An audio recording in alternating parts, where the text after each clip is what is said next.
Eh bien salut à tous, moi c'est Kalou et aujourd'hui on se retrouve pour un nouvel unboxing. Aujourd'hui comme vous pouvez le voir, je vous présente à nouveau une Yeezy Boost 350 et il ne peut que s'agir bien sûr de la dernière Yeezy qui a été released. Donc tout simplement je vais vous parler aujourd'hui de la Yeezy Boost 350 V2 statique, non réflective et sur ce on se retrouve pour l'unboxing de la paire après l'intro. Still checking if the place still cold. Moving in the way, no place, no snow. Straight chilling with my niggas and shiver. Thinking about South Lake, thoughts on the river.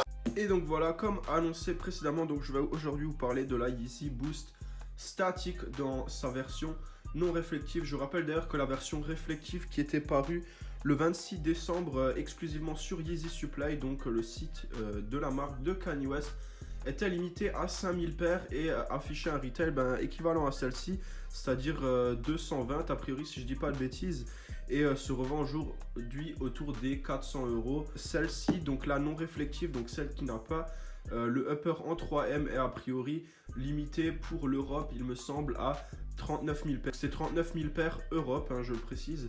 Les Américains ont encore une fois une quantité et ainsi de suite. Donc tout cumulé, ça nous amène peut-être autour de 80 000 paires monde. C'est une 44 2 tiers, une taille UK 10, US 10 et demi. Et donc le code de la paire c'est EF2905, donc statique pour le code. Et donc rien de spécial, rien à changer au niveau du packaging. Et donc voilà, nous avons la paire. Donc comme vous pouvez le voir, une Yeezy Boost 350, donc la forme de base n'a pas changé. On est tout de suite, comme vous pouvez le voir, face à une semelle similaire à celle de la Cream et aussi de celle de la Zebra. Donc voilà, je vous laisse faire juste une fixette sur le paire qui est assez particulier.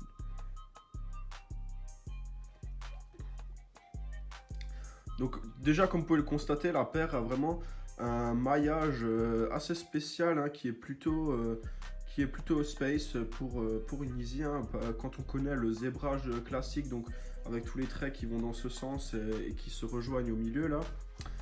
Mais pour celle-ci, donc ils ont choisi un autre type de upper avec un maillage plutôt joli. Après, personnellement, c'est ma préférence, quoi, j'aime bien. Mais ça peut ne pas plaire à tout le monde. Certains trouveront peut-être que c'est du n'importe quoi, que ça se chevauche trop, que c'est bizarre. Et donc pour la semelle, vous avez une classique semelle en caoutchouc transparent, une semelle boost, comme d'habitude pour ceux qui ne connaissent pas. Donc là vous avez la semelle boost qui est tout simplement enfermée dans cette cage en caoutchouc. Nous avons ici au niveau de la toe box de nouveau la grande couture qui se rejoint jusqu'au milieu. Ainsi que du coup, comme vous pouvez le voir de plus près, je vous montre un peu le maillage qui est très très propre. On rappelle toujours, c'est du Primeknit Adidas. On ne paye pas 220 € pour rien, même si le prix n'est pas forcément justifié.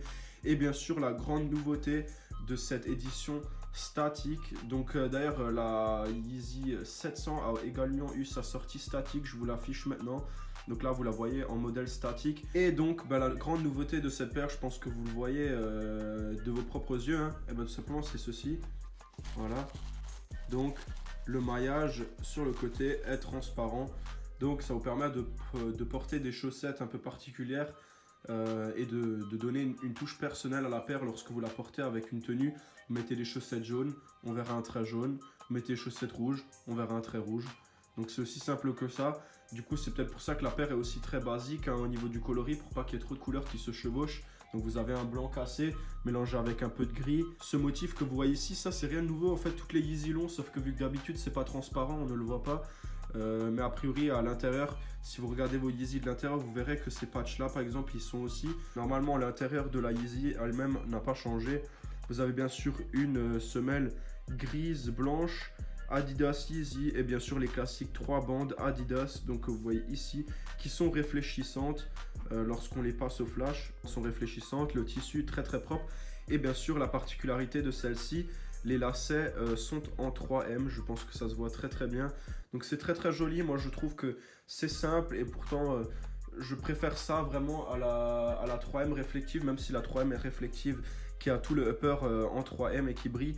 Pas du tout moche, hein. Moi j'aime bien les deux, mais c'est vrai que celle-ci est un peu plus simple et du coup vous avez un petit eye catcher parce que du coup la paire ne brille pas complètement et du coup tout le monde regardera forcément les lacets. Vous avez comme d'habitude bien sûr le petit anneau derrière depuis les nouveaux modèles hein, qui sont sortis après la Beluga 1.0. Donc là vous pouvez voir la propre taille de ce tissu hein. Et la paire même en général est très très propre. Faut dire que la plupart du temps sur les Yeezy on n'a pas trop de problèmes de défaut. Enfin moi a priori je n'ai pas eu. Ici peut-être là on voit un trou dans le boost. Mais à part ça, je dirais que j'ai eu assez de chance. Ma paire est très très propre. Je ne les ai pas encore mises. Ça fait déjà 2 semaines que je les ai. La Yeezy était sortie le 27 décembre. Je ne l'ai pas rappelé au début de vidéo, mais elle était sortie le 27 décembre. Donc ça remonte déjà un peu. Aujourd'hui, à l'heure où je vous parle, on est le 17. Donc ça date pas de hier que cette paire était sortie. J'ai eu pas mal de paires ce mois-ci. Je vous cache pas. Et en fait, j'ai beaucoup de paires à unboxer. J'ai eu des pépites franchement ce mois-ci et je me suis vraiment fait plaisir. Il y a pas mal de paires que je voulais déjà depuis longtemps que j'ai réussi à avoir et j'ai eu quelques petites affaires intéressantes. Des paires qui valaient pas du tout leur prix et que j'ai eu à des prix vraiment cassés. Et j'en remercie à la fois le vendeur forcément parce qu'il était d'accord. Et franchement vous allez voir, il y a des paires de dingue qui vont arriver prochainement sur ma chaîne YouTube.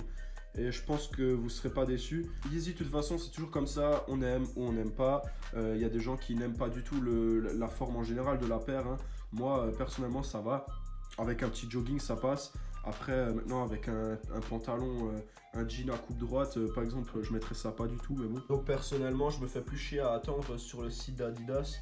J'ai trouvé un nouveau site de confiance où j'achète mes nouvelles Yeezy. Bien sûr, 100% authentique avec facture, mais c'est un site français.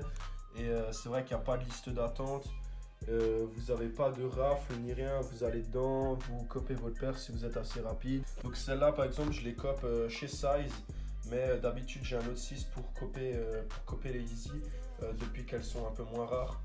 Donc celle-là je l'ai chopé chez Size avec le code promo étudiant, 198 €, frais de port inclus. Donc je les ai payés under retail dès la sortie, ce qui est plutôt non négligeable, hein. On va pas se cacher. C'est très très propre comme prix et je leur en remercie d'avance. Et je remercie aussi la personne qui me fournit des codes promo grâce à son compte étudiant. Donc, petit verdict, que pensez-vous de cette Yeezy Boost 350 ? J'attends de pied ferme les nouvelles Yeezy qui vont sortir. Donc moi actuellement je suis vraiment focus sur la Yeezy 700 OG, hein, la nouvelle, la statique j'aime pas, la mauve j'aime pas. Et ainsi de suite. Franchement la OG, la première qui est sortie que j'ai cop, c'est vraiment ma Yeezy 700 préférée. Je trouve que le coloris, malgré qu'il est un peu foufou, il est très très bien réfléchi et étudié. Et franchement de ce côté là rien à dire. Mes Yeezy préférées actuelles sont celles-ci, donc clairement la statique. Vu qu'elle a un tout nouveau upper, je compte pas les restocks qu'il y a eu entre temps. Et bien sûr aussi la Yeezy Zebra que je voulais déjà avoir depuis longtemps. Et mon plus grand graal entre guillemets des Yeezy, tout simplement c'est la Yeezy Beluga, donc avec le stripe orange. C'est vraiment la Yeezy la plus stylée d'après moi des collaborations. Si on compte pas maintenant les V1, donc la V1 j'aime beaucoup la Oxford Tan qui me plaît beaucoup. Et j'aime aussi beaucoup la Yeezy 750. Donc j'espère que cette petite vidéo vous aura plu. N'hésitez pas à vous abonner à ma chaîne, à mettre des commentaires, à liker la vidéo. Et bien sûr à me suivre actuellement sur YouTube comme sur Instagram. Mon Instagram il s'affiche maintenant, vous pouvez me suivre. C'est gratuit, c'est un compte privé parce que je filtre un peu les gens que j'accepte. Donc sur ce, je vous souhaite une bonne après-midi ou une bonne soirée les amis. Et je vous dis à la prochaine pour un nouvel unboxing. Ciao ciao.